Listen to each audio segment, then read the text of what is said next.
You're listening to Support Creative Souls podcast, highlighting and supporting inspiring creatives, plus a few shoe stories to help kick up your innovative journey. Hosted by me, Stefani V.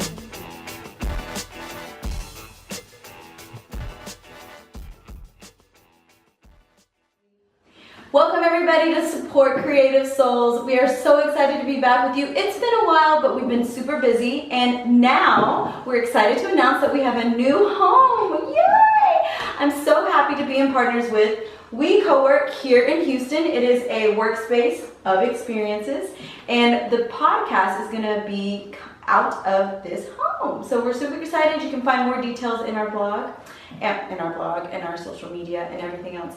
But I want to introduce our guest today. We're super excited to have her. She is very talented, and she's going to be telling us how it is living in the life of color. This is Lauren Battistini, and tell us a little bit about yourself, Lauren. Well, first of all, thank you so much for having me. I appreciate it very much. So my name's Lauren Battistini. I always tell people I was born and raised in New Orleans, Louisiana. Really important. I'm a green nut, a little bit Latina, Cuban, Spaniard, Italian heritage with a little bit of French and Irish thrown in there. Awesome. And she's beautiful. I love the hair. I really appreciate that. I appreciate that. Thank you. Anyway, what would you like me to tell you?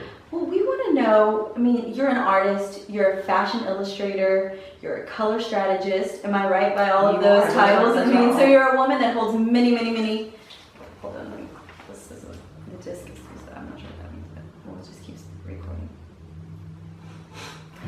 You're a woman that holds many titles and hats. So tell us a little bit of how you got started in the art of color and what that means. Like, people are kind of like, even when I first met you, you know, you told me a lot more about your artwork, but then as I slowly started following you on social media, you know, you were really connecting with different brands and companies to teach them about why color is so important. Yes, so I am a color consultant. I'm a full service color consultant, and that means a lot of different things. And everything I've ever dabbled in has had color as the common denominator. So taking you back to when I was a kid, my stepmom actually did color analysis where she told people what colors look best on them, and that was my first taste of it. Fast forward to my adult years, and about 10 years ago, 12 years ago actually, I decided I wanted to be certified to do that for other people. So I got certified on these state-of-the-art color analysis systems and tools, and I started telling women what colors look best on them. That's really awesome. It was very fun. Because people need to know. Like, and, you know, people are scared of, some people are scared of color. Obviously, you can tell I am not, and I love color.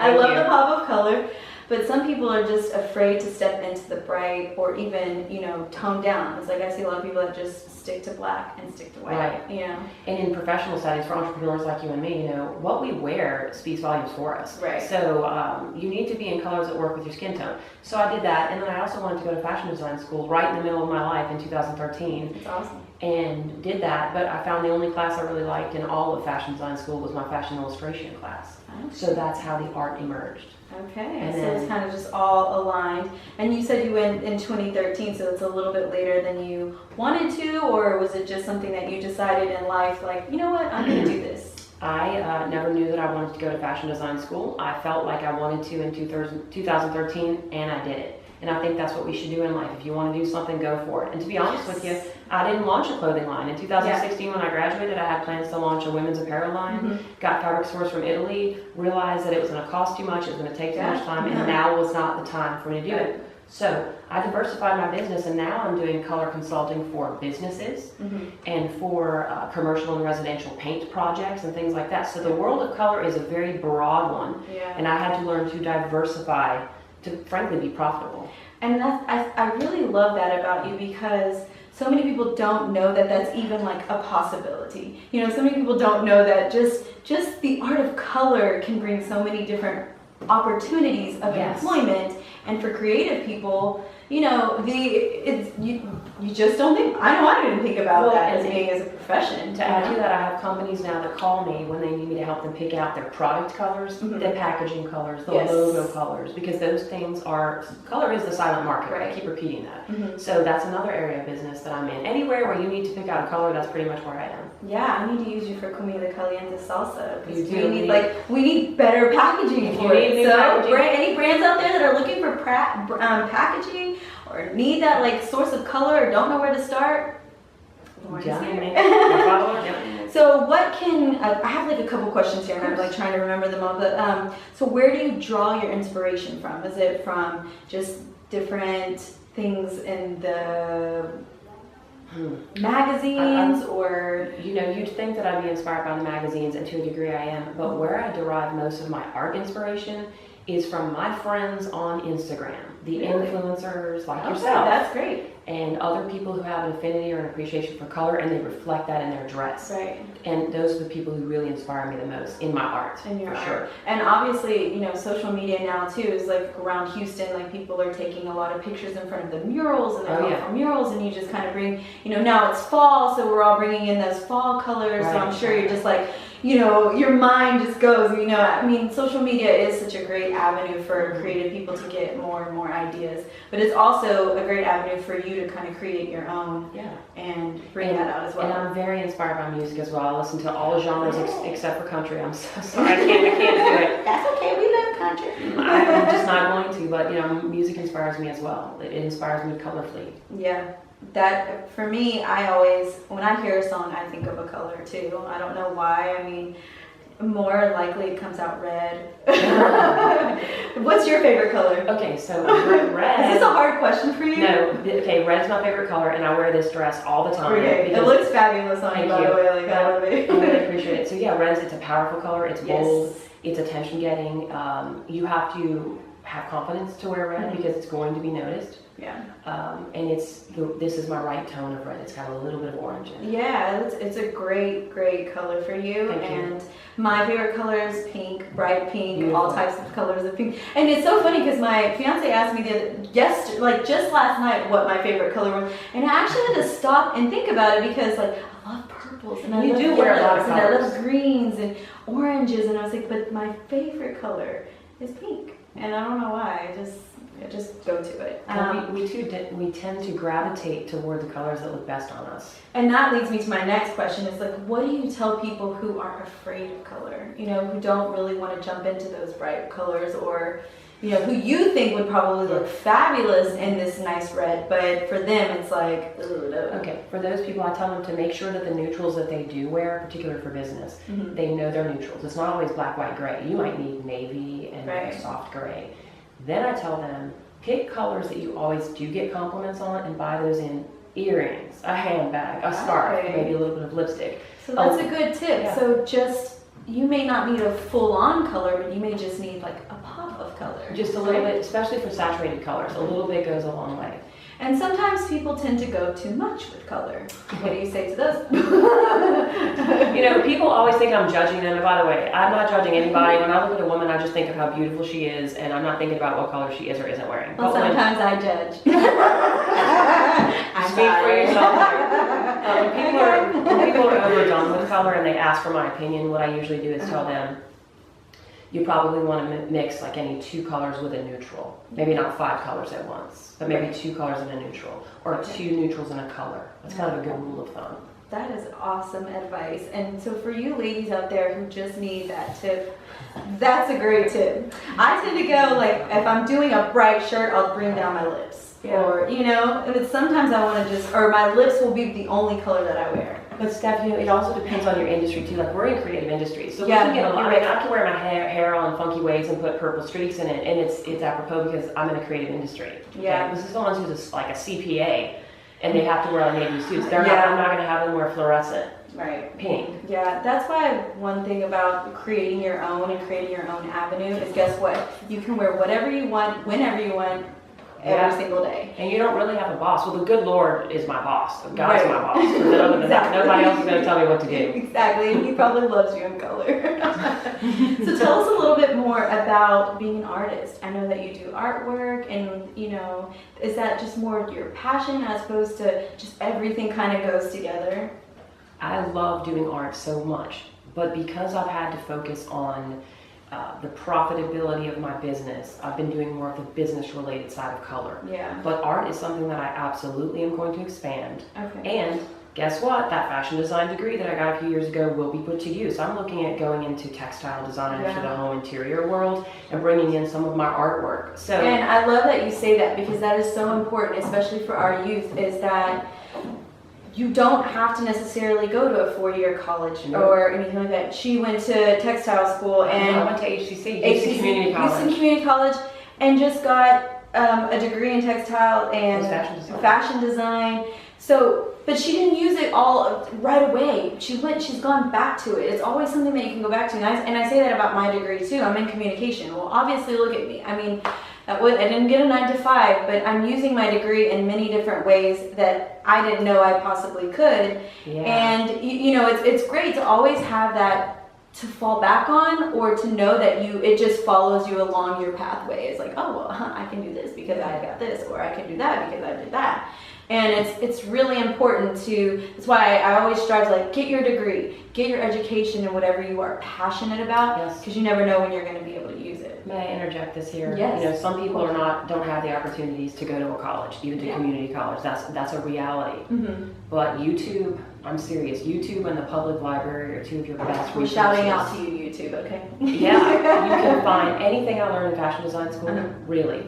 I could technically find out in a book in the library and through YouTube. And then the third thing I'll say is find mentors and find somebody where you can do an internship while you're in high school that can lead to a job later, that maybe you can work professionally and put yourself through school. And that's one of my follow my feet tips, is find somebody that can give you direction. Yeah. You should find a job that can give you direction to what you might be passionate. If you want to be a chef, go to a restaurant and talk to a chef there and see if you can just follow him one day, or come in every other Thursday. Go wash the dishes at the restaurant, because you know what, you may be able to learn something from the chef. It's just follow along, find that job or somewhere where you can get that education for whatever it is that you want to do.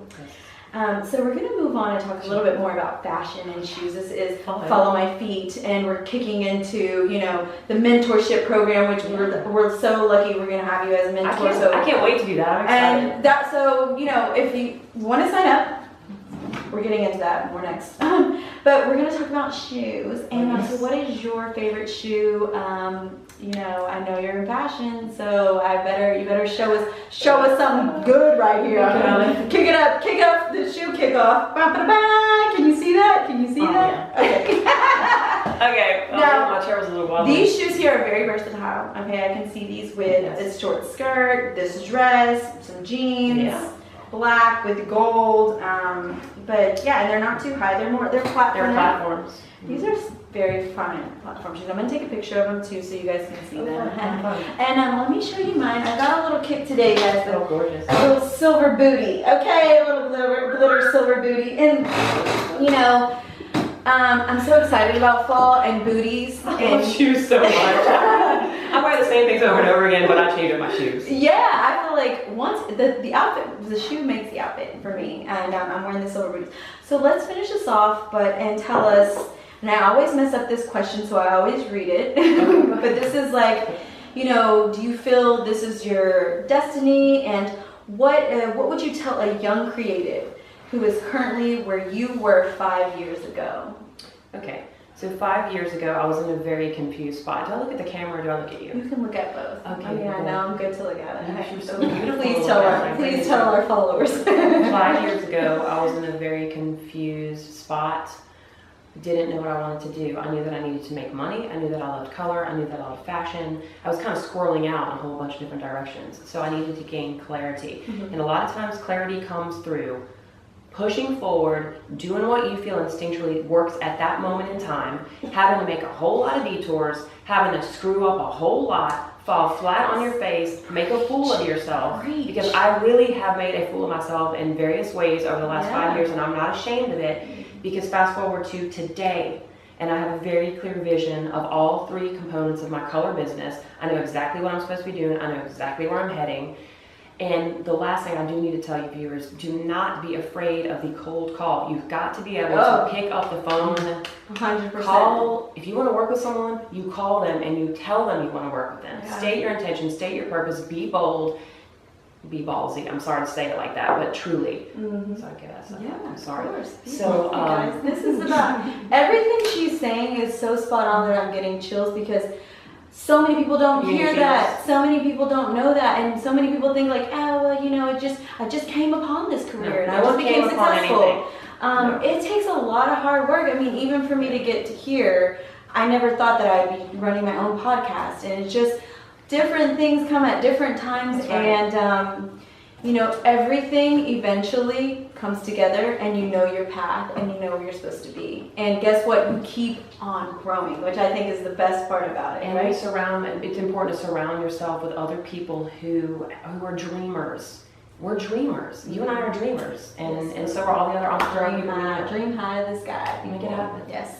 So tell us, kick us off into your social media. Where can we find you? Okay, so I'm mainly on Instagram. I'm taking a little Facebook break right now. So I'm on Instagram at LFB Color. Okay. And you're going to see how I've transitioned more into the commercial residential paint surfaces specifications. I did a fashion event for Neiman Marcus a couple months ago. You guys really follow her. It's just so interesting the way, I'm just so inspired by how color really can change people's lives and what you're doing and made it a career. I think that's really awesome. And when I first met you know, she had called me and had spoke about, you know, should I join the Houston Latina bloggers? And I'm like, girl, yes. She's like, well, I'm not really full-blood Latina. I said, well, if you got 10% ounce of Latina and you're 20 more, whatever you got in you, you're Latina. So, but it's been a great avenue for you. And it led to my latest initiative. Do you have a second to talk about that? Yeah, go ahead. So it's something for female entrepreneurs, teaching them about color and helping them with their visual brand. We're doing this big event in February. Awesome. And it's called The Brand Initiative. Oh, great. Find us on Instagram.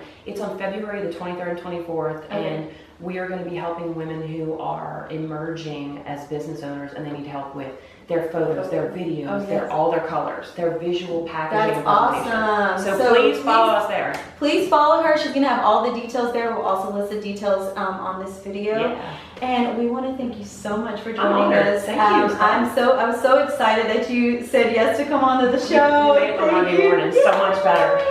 Guys, thanks so much for joining us on Support Creative Souls in our new home, Wi+CoWork. Did I say that right? Wi+CoWork, guys. I'm sorry. We're new. We're just learning. You can follow them on Facebook, Instagram, Twitter, and YouTube. And we will give you details about just who they are in this video. And stay tuned for more. Follow me on Instagram at Creative Souls, on Facebook at Creative Souls. And let me not forget our other two sponsors, Comida Caliente Salsa and Fragrances of Wine. Thanks so much, guys. See you later. Besos. That's all for Support Creative Souls podcast. I hope you enjoyed. Stay tuned for next time and make sure and follow us on social media at Support Creative Souls.